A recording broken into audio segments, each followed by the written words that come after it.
봤지? 아직 못 본 거죠. 아무 결과가 없어요 지금. 못 봤다고. 결과가 진짜? 없어요 지금. 그래서 못 그린 거예요 지금. 야, 나 지금 망원경 너무 돌리고 싶다. 사람들이 그렇게 돌리고 있잖아. 와, 겁내 돌리고 싶네.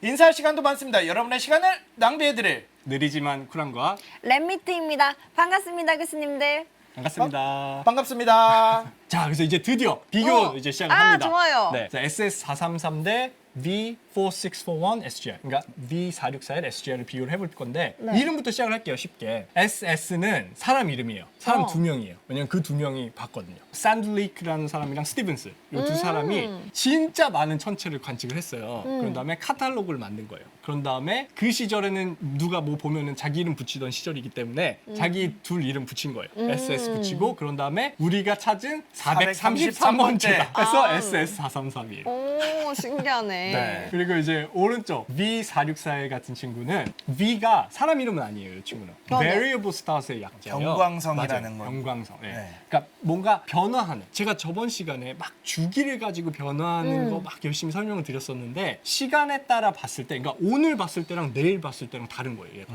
그리고 내일 모레랑 또 그 다음 날이랑 또 다르고. 근데 이게 쌍성기이기 때문에 얘가 돌잖아요. 네. 네. 그러니까 다를 수밖에 없다. 아, 네, 그래서 이 친구 같은 경우는 병광성이기 때문에 variable V를 붙이고 마찬가지로 4641번째 병광성이기 때문에 V464이라고 붙여줍니다. 맞아요? 네. 그거 4641번째. 맞아요. 그리고 뒤에 있는 SGR, 저게 사지타리우스. 네, 사지타리고 사수 자리를 사지타리우스라고 부르거든요. 그래서 저게 이제 위치에 대한 정보를 좀 주는 거죠. 사수자리 방향에 있다. 네, 그렇죠. 그쯤에 있다라고 이제 얘기를 하기 위해서 저게 V4641 SGR이라고 쓰는 겁니다. 이름에도 많은 정보가 있어요. 네, 맞아요, 맞아요. 그래서 요즘 같은 경우는 사실 뭔가를 발견하면 어떻게 되냐면 발견을 한 실험 이름이 붙고 그 뒤에는 좌표가 붙어요. 네, 그래서 이 실험이 이 위치에서 발견한 친구라는 거를 그냥 이름으로 알 수 있게. 오, 좋다. 네, 그래서 그런 식으로 되어 있습니다, 요즘. 그래서 이제 왼쪽 같은 경우는 2018년에 나온 네이처지. 제가 박사생일 때 주저자로 했던 운 좋게 정말 주저자로 발견을 했던 저 논문이 지금의 노창동을 만들었다. 맞습니다. 제가 교수까지 할 수 있게 만들어준 그렇죠. 논문이라고 할 수 있습니다. 그리고 오른쪽이 이제 아까 말씀드렸던 2024년 네이처지. 해서 둘 다 쌍성계예요. 그리고 둘 다 마이크로퀘이서다. 그렇죠. 그래서 이제 영화 대 영화처럼 이제 비교를 시작할 건데 이 SS433 같은 경우는 이미 너무나도 충분히 연구가 된 줄 알았던 친구였어요. 네. 네. 왜냐면 이 친구가 사실 마이크로퀘이사 1호예요. 너무 잘 알려져 있었죠. 맞아요. 그러니까 마이크로퀘이사라는 존재가 이제 이론적으로 만들어지고 나서 관측된 친구 중에 1호로 얘 마이크로퀘이사다라고 한 게 SS433이었어요. 그렇다 보니까 굉장히 많은 연구가 됐습니다. 전파라든지 그러니까 모든 그 전자기파 그 스펙트럼 내에서 네. 특히 전파랑 X선에서 굉장히 많은 관측이 됐고 굉장히 많은 연구가 진행이 돼가지고 네. 이제 할 만큼 다 했다. 얘는 거의 이제 끝났다. 라고 하던 친구였어요. 그러다가 이제 매우 고에너지 감마선을 그 제트로부터 관측을 하고 나서 재점화가 된 친구예요, 얘는. 그러니까 호크로 인해서 재점화가 돼서 지금 이제 또 막 논문들이 활발하게 다시 나오고 있는 친구라고 한다면 요번에 네이처지로 나온 V464 같은 경우는 아예 관측 결과가 없네. 그러니까 이 제트로부터 나온 에미션이 여태까지 관측 결과 하나도 없었다가 갑자기 뚱딴지처럼 호크가 봐버린 매우 고에너지 감마선지. 네, 여러분 마이크로퀘이사가 우리가 지금에 와서는 되게 쉽게 말하는데 이게 마이크로퀘이사의 정체가 이거다라고 이제 뭐 이런 게 밝혀진 게 90년대예요. 그래서 저희랑 이제 나이대가 비슷해요. 비슷해요. 그렇구나. 그래서 한성님은 아니지만. 그래서 한 친구는 너무 많은 연구가 됐다가 재점화된 친구. 네. 한 친구는 아예 새로운 발견. 근데 이게 장단점이 있습니다. 그래서 당연히 이제 처음 발견된 친구는 장점이 너무 뚜렷하죠. 왜냐면 네. 아무것도 못 봤다가 발견됐으니까 발견 그 자체만으로도 너무 놀랍고 신기하고 그게 장점인데 그럼 단점이 있을 수 있나라고 생각할 수 있는데 단점이 있습니다. 그래서 그게 이제 뒤에 나올 거예요. 그래서 이제 출발 비디오 여행 영화 대 영화 시작을 하겠습니다. 시작하시죠. 좋습니다. 네. SS433부터 가겠습니다. 네. SS433 여기에 있는 이게 이제 SS433 영역을 이제 그리고 있는 지도인데 이거는 감마선 아니에요. 감마선 여기 하나도 없습니다. 네. 이거는 전파 전파. 지도예요. 네, 전파. 라디오로 본 지도. 그래서 보시면 저 빨간색 영역으로 크로아상처럼 생긴 부분 보이시죠? 네네. 저게 초신성 폭발 잔해예요.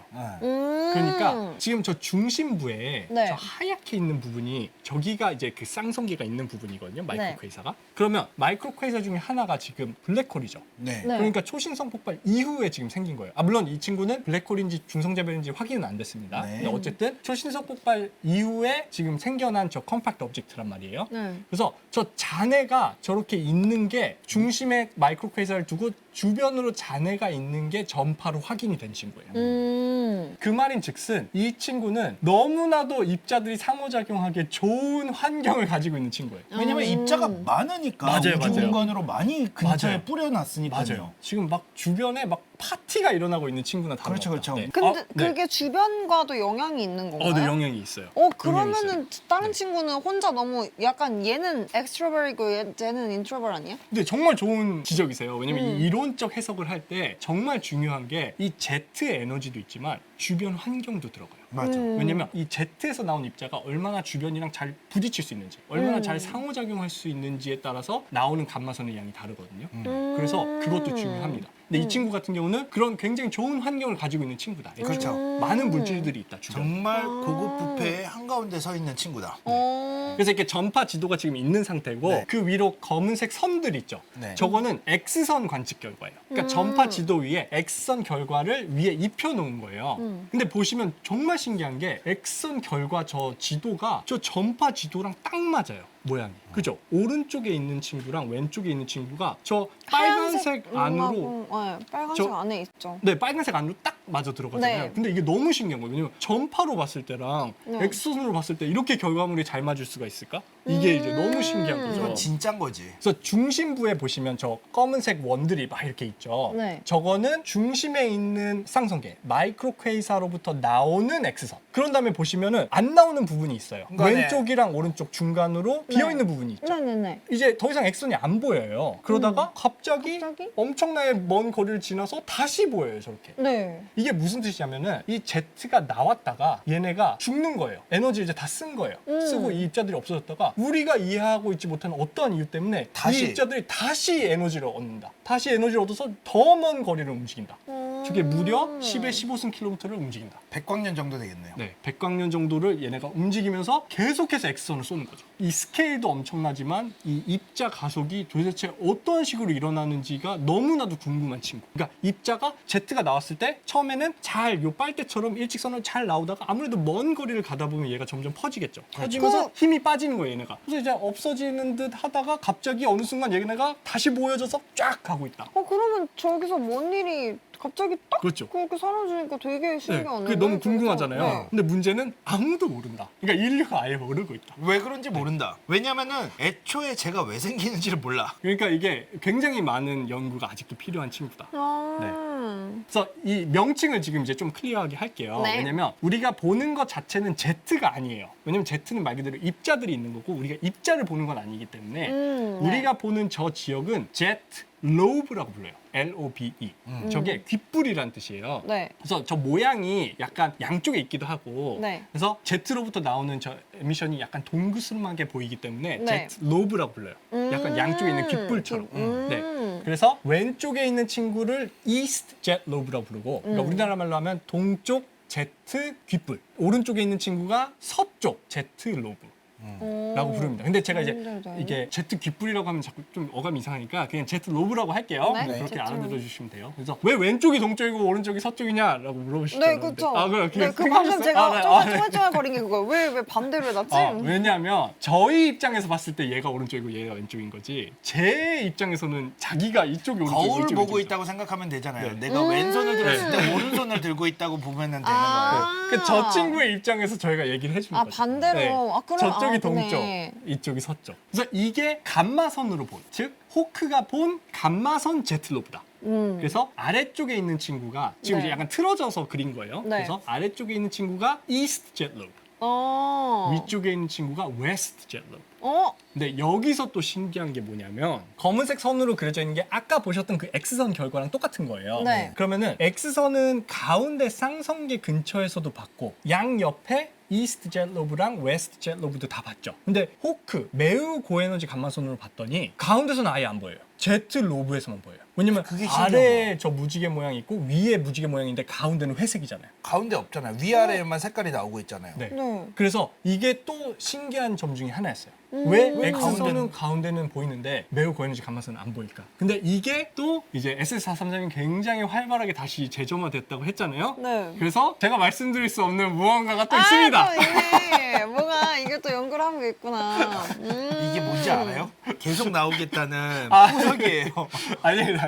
아, 이게 전자 궤도 모양 같다고 하셨는데 말씀을 드리자면 그냥 컨투어예요. 그래서 약간 2층, 3층, 4층 이런 식으로 그려놓은 거예요. 그러니까 더 많은 원이 있을수록 더 진한 거다. 그러니까 더 많은 게 나온 영역을 표시한 거다. 이런 약간 표기법이에요. 그냥 그리는 방법. 네. 그러니까 산이 이렇게 높이 있는 아, 거를 맞아요, 위에서 맞아요, 본 맞아요. 거라고. 보면 돼요. 맞아요. 지리 시간에 배우는 거 있잖아요. 네. 산 얼마나 등고선 높은지. 그리고. 네, 맞아요. 그 고리 여러 개 그리잖아요. 그거랑 똑같은 거예요. 그러니까 얘가 더 높다 이렇게. 네. 그래서 이렇게 감마선 Z를 발견한 게 이 S433이었다라고 한다면 바로 이제 다음으로 가시면 이제 B464입니다. 네, B464. 오늘의 주인공.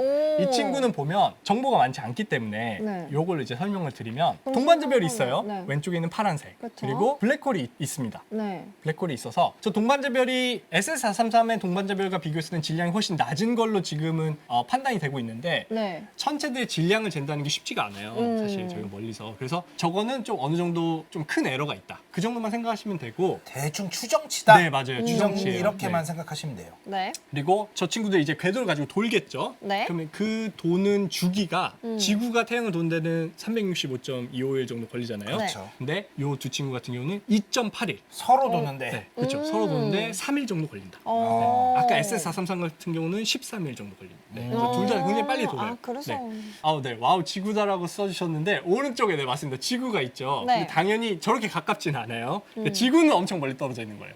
네, 사실은. 그래서 저 친구가 6.6 킬로파섹 정도 떨어져 있습니다. 킬로파스. 하염없이 떨어져 있습니다. 네. 그래서 아까 SS433 제가 얘기했던 그러니까 수만 광년 떨어져 있어요. 그러니까 빛이 가는데도 이제 수만 년 걸리는 정도라고 생각을 하시면 돼요. 네. 수만 광년 정도 떨어져 있고 보시면은 되게 신기한 게 뭐냐면 이 친구도 전파가 관측이 된 적은 있어요. 네. 제가 아까 관측 결과가 없다고 했잖아요. 네. 그 이유를 지금 설명드릴 건데 빨간색 화살표로 그려져 있는 거 있죠. 네. 저게 전파 관측이에요. 전파 Z가 저렇게 관측이 됐었어요. 네. 그래서 보시면 저 빨간색 화살표는 지구 쪽을 많이 가리키고 있죠. 그렇죠. 네. 그래서 전파로 봤을 때 이 B464는 유명한 마이크로 블레이저예요. 그러네요. 네. 왜냐면 우리를 가리키고 있을 때 블레이저라는 이름으로 불린다고 했잖아요. 네. 그래서 얘는 마이크로 블레이저인데 감마선으로 봤더니 그 Z가 저 친구를 따라가는 게 아니고 파란색 화살표로 그려진 저 그게 뭐냐? 방향으로 가 있어요. 나는 지금 아까부터 뭐지? 이러고 있었는데. 그래서 저 전파로 본 Z의 방향이랑 감마선으로 본 Z의 방향이 달라요. 지금. 근데 지금 감마선으로 처음 관측이 됐다고 했잖아요. 네. 그래서 아무도 몰라요, 이유를. 음. 너무나도 신기한 친구다라고만 지금 결론이 나와 있는 상태예요. 그러니까. 네. 그래서 굉장히 신기한 친구다. 그래서 처음에는 저희도 막 되게 의심을 많이 했어요. 왜냐면 아니 당연히 라디오랑 맞겠지 이게. 원래 라인먼트가. 이제 그게 네. 맞는 방향으로 같은 네, 방향으로 그쵸. 가는데 네, 같은 방향이겠지라고 생각을 했는데 이게 완전 다른 거예요. 그러니까 우리가 실수한 거 아닌가? 우리가 다른 천체를 보고 B464이라고 생각을 하나? 이걸 많이 의심을 했어요. 어떤 느낌이냐면은 지구가 북쪽이 위쪽이고 남쪽이 이거고 직접 가보니까 정말 북극이 거기 있고 남극이 거기 있는 거는 알겠는데 사실은 마침반으로 재보니까 이쪽이 남북극인 상황인 거지. 그쵸. 거의 그런 느낌. 맞아요. 이런 느낌이라고 네, 보면 돼요, 맞아요, 지금. 맞아요. 네, 그래서 굉장히 지금 많이는 지금 혼동을 야기시키고 있는 친구다. 이런 관측 결과를 봤을 때 이게 도대체 뭘까? 굉장히 궁금증을 많이 만들어내고 있는 친구다. 그럼 SS랑 비교해도 네. 다르죠? 그죠? SS433은 아까 보셨다시피 X선 결과랑 감마선 결과가 딱 일치했잖아요. 위치가 딱 맞았잖아요. 그러니까 우리가 굉장히 자연스럽게 위치가 같다. 그러니까 우리가 X선 Z를 감마선으로도 볼 수 있는 거다라고 결론을 쉽게 내릴 수 있었죠. 네. 그러면은 우리가 관측한 게 2개밖에 없으니까 앞으로 3개가 나오는 것도 얘랑 똑같을 수도 있는 거잖아요. 네. 그런데 여기서 또 중요한 게 뭐냐면 네. 보셨다시피 아까 SS433은 X선 Z가 보였어요.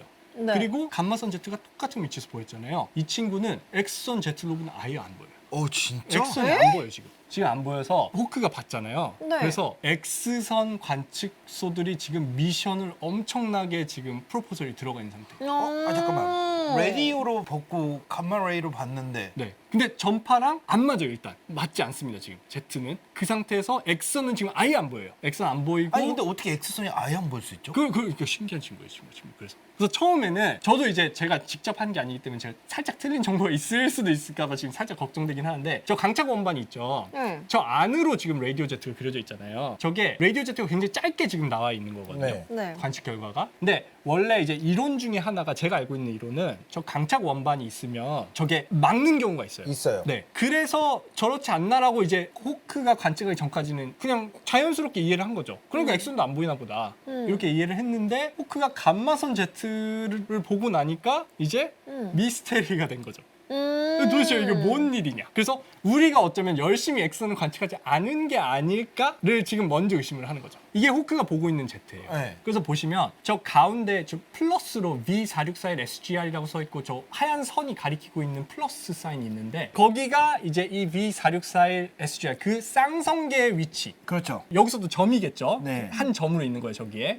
그리고 굉장히 먼 거리를 Z가 양쪽으로 가서 근데 보니까 남쪽으로 더 멀리 가더라. 위아래로 지금 가고 있죠. 그래서 이 친구 위에 있는 거 하나 보이고 아래에 있는 거 하나 보여서 마치 땅콩 모양처럼 보인 거예요. 그렇죠, 네. 그렇죠. 그래서 이거를 모델링을 해봤더니 두 개의 천체가 있는 게 맞는 것 같다.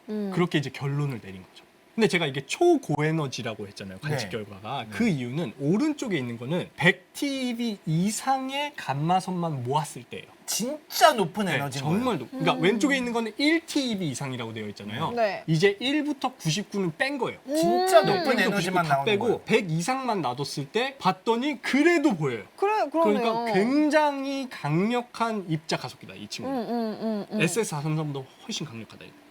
여기서 중요한 게 뭐냐면 저렇게 저희가 의심하고 있었잖아요. 계속 혹시 네. 다른 천체에서 오는 게 아닐까? 그렇죠. 그럴 수 있겠다. 왜냐면 라디오랑도 안 맞고 전파랑도 안 맞고 근데 그래서 오른쪽 걸 그려본 거예요. 왜냐면 주변에 혹시나 보일 수 있는 다른 천체들이 표기가 되어 있어요. 아, 그러네요. 왼쪽 그림에 세 개가 표기가 돼 있죠. 네, 그 저 플러스- 친구들은 저 높은 에너지에서 안 보일 친구들이에요. 그런데도 사라졌어요. 그대로 있는 거예요. 저 에미션이. 그러니까 이제 저기서 약간 저기서 저희가 나온 게 확신을 맞구나. 가질 수 있었죠. 이게 이제 제가 저번 시간에 얘기를 못했던 SS433으로 다시 돌아왔습니다. 그래서 SS433에서 얘기를 못했던 굉장히 중요한 그림. 사실 이 그림 때문에 네이처지에 실린 건데 네. 이걸 제가 설명 못했는데 보시면 아래 X축부터 보면 굉장히 넓은 영역의 에너지입니다. 굉장히 넓은 영역이에요. 그래서 네네. 보면은 로그 스케일로 돼 있고 마이너스 5부터 15예요. 네. 저게 무슨 뜻이냐면 10의 마이너스 5승부터 10의 15승까지 그려놨다는 뜻이에요. 네. 근데 이게 확 안 와닿으실 수 있으니까 옆장이 그 승을 안 좋아하시잖아요. 아, 네. 제가 승을 그래서, 좀 순해야죠. 그래서 그 Y축이 이제 플럭스. 아까 저희가 얘기했던 밝기. 밝기 네, 대 네. 플럭스 비교했었잖아요. 거리가 있을 때 우리가 관측한 그 결과 그대로. 이 영역 안에 얼마나 많이 들어오느냐. 맞아요. 그 양. 네, 그래서 Y축은 그 밝기인데 플럭스라고 생각하시면 되고 저 빨간색 데이터 포인트 있죠. 맨 네. 왼쪽에 있는 네. 저게 전파 결과예요. 전파 결과. 그런 다음에 엄청나게 많은 에너지를 건너뛰고 노란색, 초록색 있죠. 저게 X선 결과예요. 네. 그러니까 엄청나게 많은 에너지 차이가 있기 때문에 저렇게 띄어서밖에 그림을 못 그리는 거예요. 그렇죠. 그래서 원래는 요것밖에 없었어요. 이 S433 관측 네, 결과가. 근데 호크가 관측 결과를 내면서 어떻게 됐냐면 맨 오른쪽에. 오른쪽에 있는 파란색이 찍혀요. 네. 네, 보라색 화살표는 무시하셔도 됩니다. 저거는 네. 못 봤다라는 뜻이기 때문에 저거는 일단 무시하시고 오른쪽에 이제 파란색 점이 찍힌 거예요. 그러니까 기존에는 저 빨간색하고 노란색, 초록색만 있었을 때는 저기까지밖에 에너지를 안 가지고 있을 네, 것이다. 저것밖에 모델을 못 하는데 네. 갑자기 점이 하나가 더 생긴 거예요. 맨 네. 끝에. 그러니까 얘를 갑자기 확 우리가 이해를 할 수가 있게 그렇죠. 된 거죠. 그래서 호크의 데이터가 중요한 역할을 한 거다. 음. 그러니까 옛날에 막 산수할 때 네. 저희가 막 점 뭐 이렇게 2개 찍어놓고 연결하고 점 3개 찍어놓고 최대한 비슷한 선 그리고 그런 거 하잖아요. 네. 그런데 처음엔 점이 2개만 있다가 갑자기 저 끝에 점이 하나가 더 찍힌 거예요. 그러니까 우리가 선을 더 잘 그릴 수가 있게 된 거죠. 그렇게 생각을 하시면 돼요. 아. 네, 그래서 그렇게 이해를 하시고 일단 넘어가도록 하겠습니다. 다시 돌아올 거예요, 이거는. 이게 다시 V464이에요. 네. 그래서 이게 V464의 플럭스 스펙트럼이에요. 그래서 네. 똑같이 Y축은 플럭스고 X축은 에너지인데 요번에는 보시면 에너지가 엄청 좁은 영역이에요. 그렇네요. 왜냐면 이제 10의 1승, 그러니까 10의 1승은 10이라는 뜻이거든요. 네. 네. 10의 2승, 저거는 100이에요. 그러니까 아까는 10의 마이너스 5승부터 10의 15승이었는데 얘는 그냥 1부터 2까지밖에 없는 거예요. 네. 그건 이해가 되시죠? 네네. 엄청 좁은 영역이잖아요. 네. 이게 호크가 볼 수 있는 감마선 영역밖에 안 돼요. 왜냐하면 결과가 호크밖에 지금 없으니까. 다른데 그리고 싶어도 못 그린 거야 지금. 왜 못 그렸어요? 다른 관측 결과가 없잖아요 지금. 아무도 못 봤잖아요. 지금 감마선만 봤잖아요. 왜? 아까 그 그림에서. 왜 안 봤지? 아직 못 본 거죠. 아무 아까 결과가 없어요 지금. 못 봤다고. 결과가 진짜? 없어요 지금. 그래서 못 그린 거예요 지금. 야, 나 지금 망원경 너무 돌리고 싶다. 사람들이 그렇게 돌리고 있잖아. 와, 겁내 돌리고 싶네. 그래서 데이터가 없으니까 결과 없고 딱 감마선 결과만 그려놨어요. 여기서 중요한 건 뭐냐면 데이터 포인트 찍어놨는데 이 경우에는 지금 남쪽에 있었던 친구하고 북쪽에 있었던 친구를 둘 다 그려놓은 거예요. 그래서 네. 남쪽에 있었던 친구가 파란색, 북쪽에 있었던 친구가 노란색이에요. 근데 보시면 둘이 굉장히 잘 겹쳐져 있죠. 네. 저게 무엇을 의미하느냐? 지금 이 Z는 결국엔 양방향으로 나온 거잖아요. 네. 마이크로 회사 하나의 마이크로 회사에서. 그러면은 얘네 둘이 우리가 관측을 했을 때 결과가 너무 다르면 말이 안 돼요. 그렇죠? 똑같은 성능을 가지고 똑같은 있는 데서 거잖아. 나오는데 얘네가 너무 다르. 일란성 쌍둥이인데 막 너는 남자다, 너는 여자다 그러면 안 되잖아. 일란성인데. 그러니까 그걸 확인을 한 거예요. 근데 너무 비슷했다. 그러니까 저희가 참. 아 이게 확실히 한 천체에서 나온 것 같다는 증거로 또 사용을 한 거죠. 이제 물리적 해석을 해볼 건데 네. 저희가 사실 물어볼 건 많지 않아요. 딱 두 질문만 할 거예요. 무엇이 그리고 어디서. 무엇이는 어떤 입자가 감마선을 만드냐. 그쵸. 네, 그리고 어디서는 어디서 이 입자들이 가속을 하느냐. 어. 요 두 질문만 딱 하고 끝낼 거예요 이제. 이거는 이제 랩장님과 항성님이 세 번째 보는 그림이기 맞아요. 때문에 랩장님도 저 대신 설명도 가능하실 건데 사실 네? 무엇이라는 걸 물어본다는 건 즉 어떤 입자가 감마선을 만들었냐고 물어본다고 했잖아요. 네. 그게 무슨 뜻이냐면 결국에는 전자냐 양성자냐 그렇지. 요 질문이에요.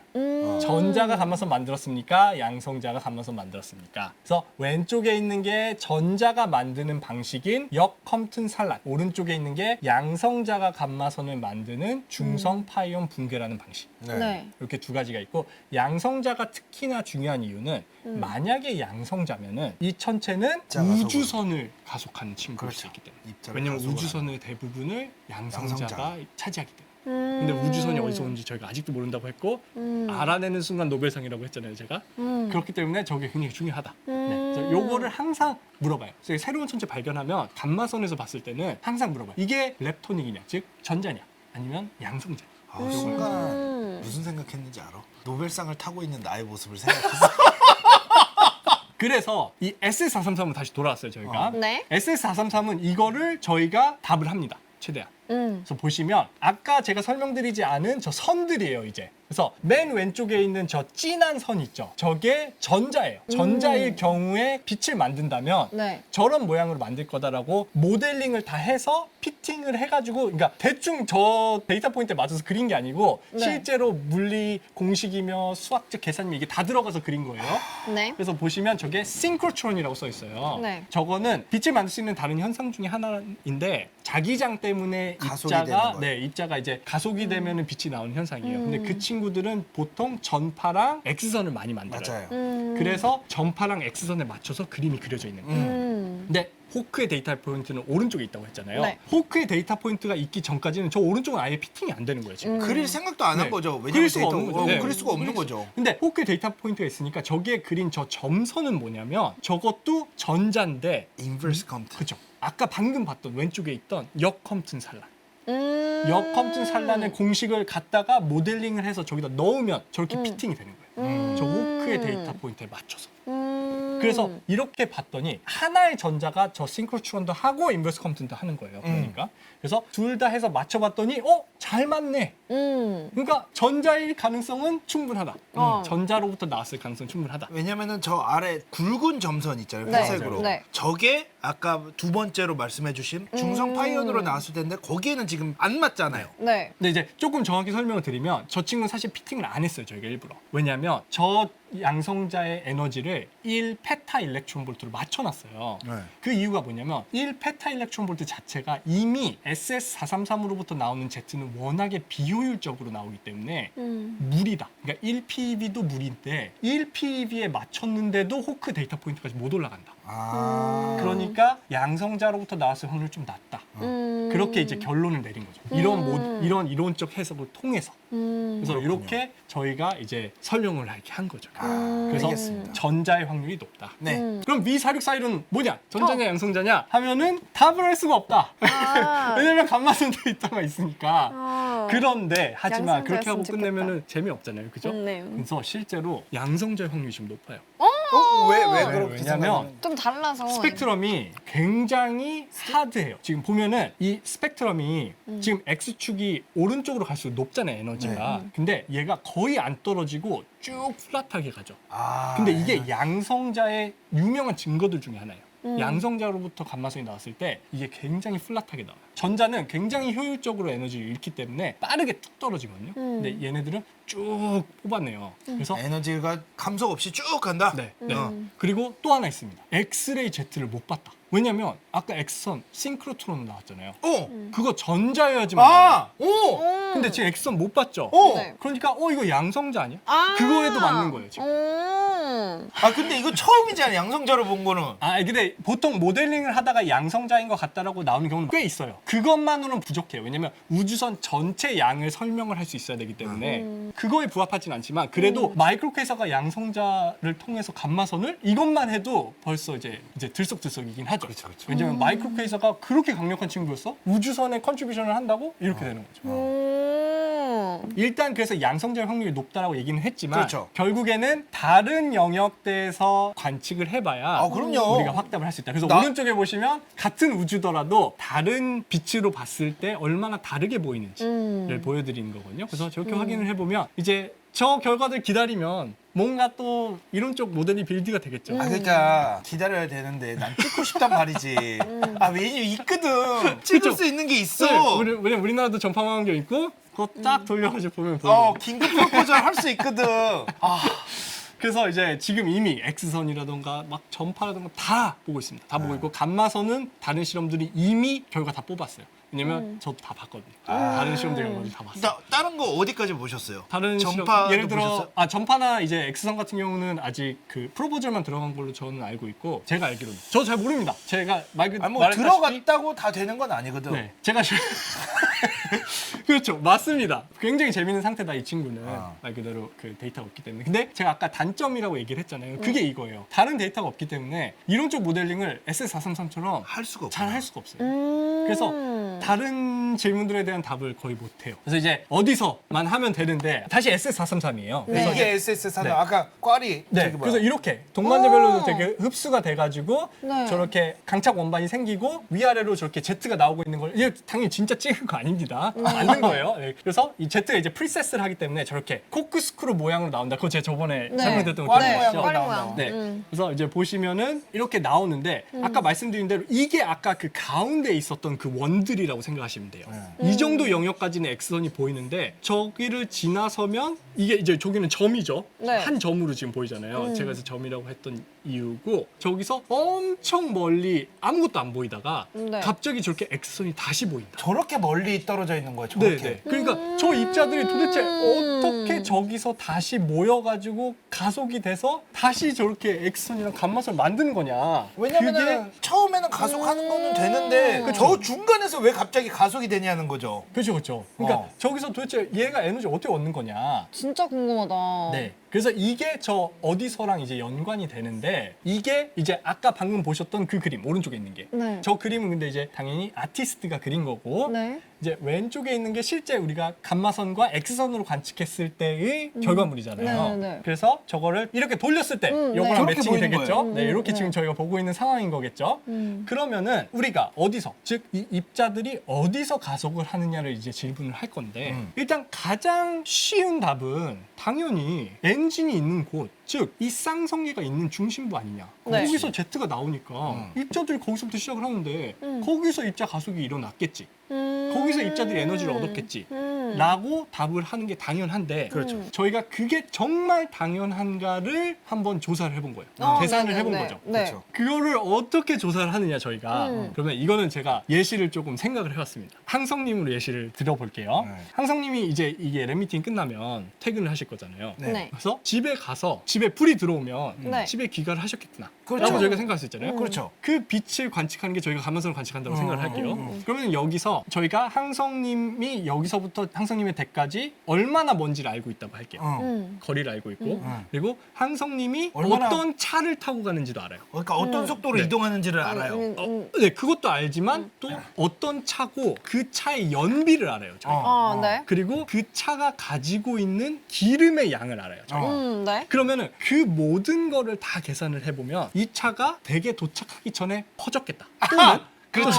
또는 도착하고도 남을 만큼 연료가 있네.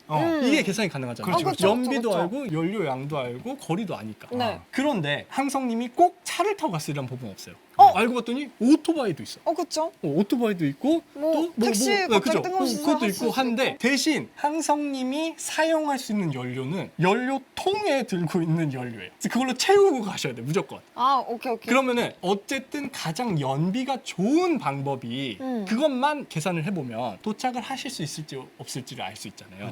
그 방식으로 계산을 한 거예요. 그래서 만약에 이 중심부에서 시작을 했다 해서 가장 연비가 좋은 방식으로 이 입자가 감마선을 만들기 전까지 충분한 에너지를 가지고 도착할 수 있는가를 계산을 해봤더니 못 가는 거예요. 아 진짜? 네. 그래서 오른쪽에 있는 그림처럼 실제 감마선을 보는 지역에서 입자 가속이 일어난다. 그 말인즉슨 항성님이 가시다가 주유를 했다. 그렇지. 이 기름으로 못 간다 지금. 가시다가 주유하셨다. 그게 되는 거예요 지금. 지금 진짜 그 상황이거든. 나 가다가 기름 넣어야 되거든. 딱 그 상황인 네. 거지. 그래서 이런 정보들을 가지고 그걸 계산을 한 거예요. 그럼 결과적으로는 그 비어있는 파트에 주유소가 있다? 아니 라고 저기에 생각해도 이제 갑자기 입자 가속이 되는데 주유소가 있다는 거죠. 그렇죠. 입자 그러니까 가속이 어디선가, 되는 네, 그렇죠. 데서? 어디선가 에너지를 다시 얻는 부분이 있지 않을까? 그렇죠. 이제 바로 다음으로 가주시면 이제 V464일입니다. 네네네. V464일은 그러면 어디서 입자 가속이 일어나는가 하면은 이거는 아예 논문에서 대답을 안 해요 저희가. 왜냐하면 몰라요. 무엇인지도 모르는데 변수가 지금 이미 하나 더 있는 상태잖아요. 그쵸. 그 상태에서 이거를 얘기하는 건 좀 너무 많이 가는 거 아니에요? 그러니까 약간 뇌절이다. 그래서 그걸 얘기를 하지는 않는데 또 한 가지 중요한 점이 뭐냐면 아까 같은 경우는 SS433 같은 경우는 저희가 추가적으로 어떤 정보가 또 있냐면 항성님의 댁까지 가는 경로를 내비로 저희가 한번 찍어볼 수 있는 거예요. 그러니까 차가 얼마나 막히는지도 알아요 저희가. 근데 차가 많이 막히면 멈췄다 갔다 하니까 그쵸. 연료 더 많이 쓰잖아요. 연료가 이게 연비 똑같아요. 떨어져서. 얘네가 가면서 부딪히는 게 많거나 하면은 똑같이 에너지를 많이 써요 얘네들이. 그러니까 그것까지 계산을 해줘야 되는데 이 지역에 대한 정보가 주변에 대한 정보가 SS433 많은데 V464는 그것도 없는 없죠. 거예요. 그쵸. 그러니까 그것까지 다 했을 때 계산하기 좀 오바다 이거는. 정말 너무 많은 가정이 들어가야 된다.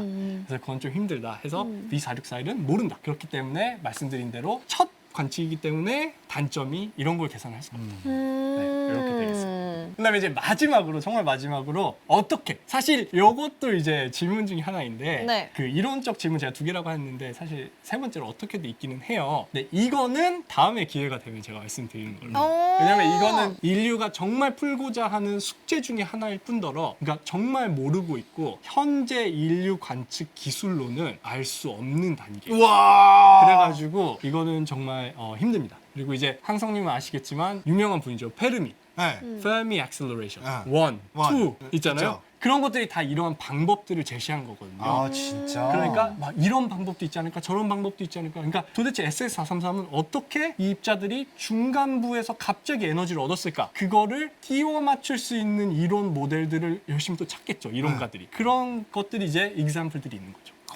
예시들이 있는 거죠. 그렇게 해서 이제 이렇게 제가 이제 감마선 천체 관측을 해가지고 이런 소스 분석을 하면은 이게 가장 재밌는 것 같아요. 왜냐면 가장 이 거대한 친구들이잖아요. 우리 인류가 알고 있는 한 그런 친구들을 연구를 하면서 가장 작은 이 입자들 정말 소심하게 이 작은 친구들이 뭐 하는지도 다 알아야 돼요. 그래야지만 이걸 이해할 수 있으니까. 그래서 이게 재밌지 않나. 저한테 있어서는 최소한 제가 재밌다고 느끼는 이유는 이렇게 가장 작은 거를 봐야지만 가장 큰 친구들을 이해할 수 있어서 인 것 같습니다. 아. 멋지다. 네. 이게 이제 네이처지 억셉트가 되면 어떻게 되냐면 다 커버를 내라고 합니다. 그러니까 다 내라 그래야 네, 다. 그러니까 내고 싶으면 내세요 이래요. 그럼 당연히 내죠. 왜냐면 커버에 실으면 너무 영광이잖아요. 그러니까. 그래서 이제 냈다가 떨어진 겁니다. 아, 이게 호크가 잘못하고 있는 게 네. 그냥 이 주저자로 하셨던 분들이 그린 거예요, 직접. 오. 막 이것저것 안 돼요. 프로그램 써가지고. 안 근데 돼요. 이거 돈 써야 돼요. 이거 돈 써서 무조건 써야 돼요. 그리고 예쁘게 그려야 돼요, 이거. 제가 저번에 그랬죠. 우리나라의 표지 모델만 진짜 전문으로 몇천 개 맞아요, 하시는. 맞아요. 저도 이메일 자주 옵니다. 어. 저희 쓰세요 하면서. 그렇죠.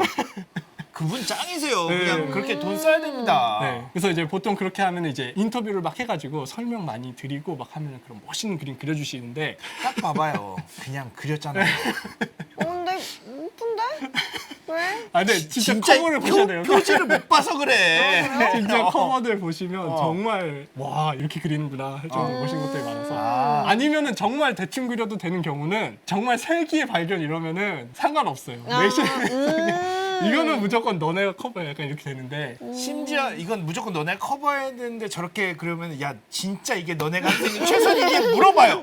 네이처에서. 아 그래요? 그리고 해줘요. 음. 그런 경우도 있다고 들었어요. 아 그렇군요. 네. 아. 왜냐면 자기네들도 내야 되는데 급하니까. 아, 그래서 이제 너무 아쉬워요. 2번이나 날려가지고 만약에 3번째 기회가 있다고 한다면 커버를 좀 돈을 쓰자. 어쨌든 그래서 조금 넘긴 했지만 마무리를 했습니다. 그래도 오늘 빠른데요? 인사할 시간도 많습니다. 여러분의 시간을 낭비해드릴 느리지만 쿨한 과학 랩미팅이었습니다. 감사합니다, 교수님들. 감사합니다. 감사합니다.